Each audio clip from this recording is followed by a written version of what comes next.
সারা জীবন সেবা করেও জানি মায়ের ঋণ কেউ পারে না মিটিয়ে দিতে তাকে কোনো দিন।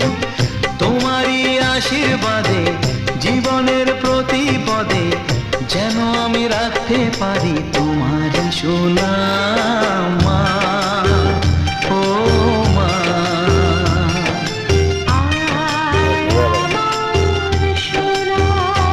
ও স্নেহের ছায়ায় ভালোবাসায় ঢেকে রাখে যে, অনেক জ্বালাশয় বুকে জড়িয়ে রাখে যে, তারই আঁচলে মুখ লুকিয়ে রেখে জীবন আমার কাটিয়ে দেব তোমায় দেখে মা।